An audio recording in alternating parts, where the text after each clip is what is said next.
नमस्कार, भारत की तस्वीर में आपका स्वागत है। आज इकाना स्टेडियम में बहुत ही बड़ी प्रस्तुति के साथ जो है प्रधानमंत्री नरेंद्र मोदी की उपस्थिति में योगी आदित्यनाथ को शपथ दिलाई गई। देश के तमाम बड़े नेता उपस्थित थे, भारतीय जनता पार्टी के अध्यक्ष, गृह मंत्री, रक्षा मंत्री, तमाम नेता और जो बीजेपी के जितने शासित राज्य हैं वहाँ के मुख्यमंत्री भी उपस्थित थे और प्रदेश के प्रत्येक जनपद से कार्यकर्ताओं को आमंत्रित किया गया था। तो एक तरीके से हमारे साथ वरिष्ठ पत्रकार कमल दुबे सर हैं, उन्हीं से हम बात करेंगे जो लखनऊ की सियासत को बहुत करीब से जानते हैं। सर, ये भारतीय जनता पार्टी ने आज जो जिस तरीके से प्रदर्शन किया, लोगों को आमंत्रित किया, इतना बड़ा किया और मंत्रालयों का भी तो बंटवारा होना बाकी है, लेकिन जिस तरीके से शपथ कार्यक्रम हुआ, क्या कहेंगे आप?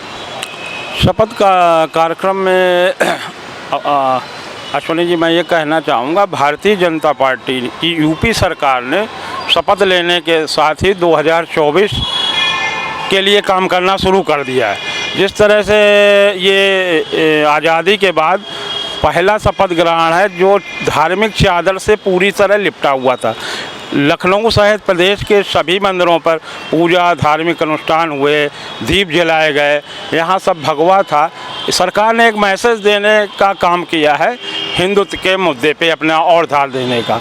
वो अच्छे से जान रही है सरकार की हिंदुत्व का मुद्दा विधानसभा चुनाव में मेरे लिए काम किया है, तो उसने उसी को आज 2024 की तैयारियों की शुरुआत की। आज जो है एक बड़ा फैसला ये था कि जो उप मुख्यमंत्री का पद था, दिनेश शर्मा जी हैं, उनको न दे के ब्रजेश पाठक जी को दिया गया। केशव मौर्य रिपीट हुए और तमाम कई मंत्रालय नए नए चेहरों को दिए गए हैं, बहुत सारे फेरबदल हुए हैं, उस पर क्या कहेंगे आप? देखिए, मैं ये कहना चाहूँगा, पिछला जो योगी का मंत्रिमंडल था वो उनका नहीं था, वो सामूहिक पार्टी का था, केंद्रीय नेताओं की उसमें होमवर्क का सब है। लेकिन ये जो मंत्रिमंडल है इसमें योगी आदित्यनाथ की छवि दिखाई देती है। योगी जी की जो कार्य करने की शैली है, जैसे उन्होंने पिछली सरकार में ये मैनेजमेंट संस्थान से ट्रेनिंग दिलाई थी अपने मंत्रियों को।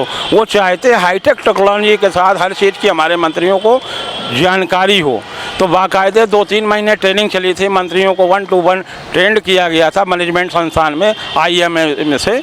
तो उसी तरह अब उन्होंने मंत्री ही वैसे चूज किए हैं जिनको ट्रेनिंग ना देनी पड़े, वो सीधे सीधे काम कर सकें। तो इस मंत्रिमंडल में सीधे झलक पढ़े लिखे लोग हैं, युवा पीढ़ी को जोड़कर और अनुभव के साथ वो आगे बढ़ना चाहते हैं।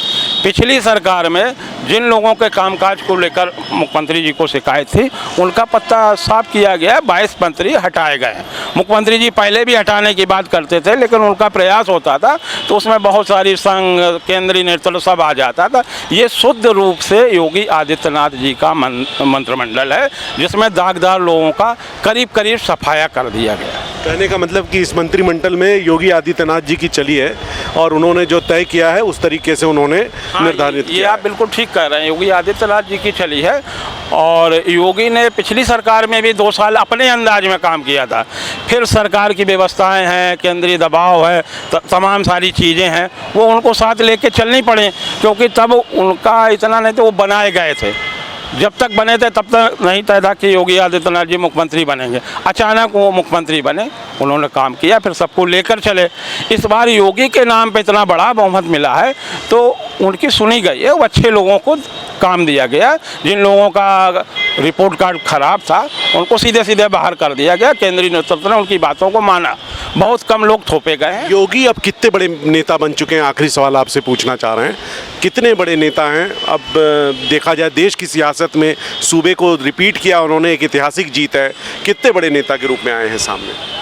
अब देखिए, कल तक चुनाव के पहले तक जो स्थितियां थीं, मोदी के बाद अमित शाह को उभारा जा रहा था कि मोदी के बाद अगर कोई विकल्प होगा अमित शाह। उसके बाद आ रहे थे जैसे गडकरी जी का।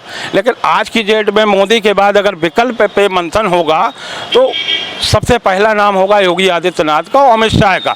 अब योगी जी को कोई इग्नोर नहीं कर सकता जब सेकंड मैन की बात आएगी।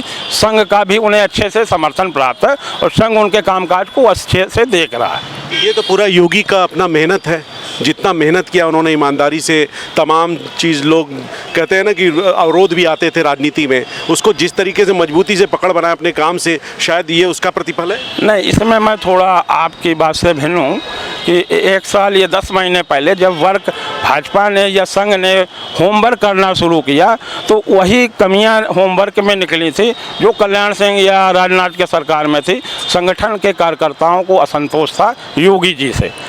तो जब ये चीज़ें सामने आई तो संगठन ने बड़ी चालाकी या चतुराई से ऐसी रणनीति बनाई कि कार्यकर्ताओं का गुस्सा कम हो और टीम भावना से काम हो। हम चुनाव जीते, जब चुनाव जीत गए आपने देखा होगा कार्यकर्ताओं को पूरा महत्व दिया गया। हर छोटे बड़े कार्यकर्ताओं को जिले में बाकायदे निमंत्रण दिया गया, आज के शपथ ग्रहण में बुलाया गया और उन्हें पूरी तरह सम्मान दिया गया।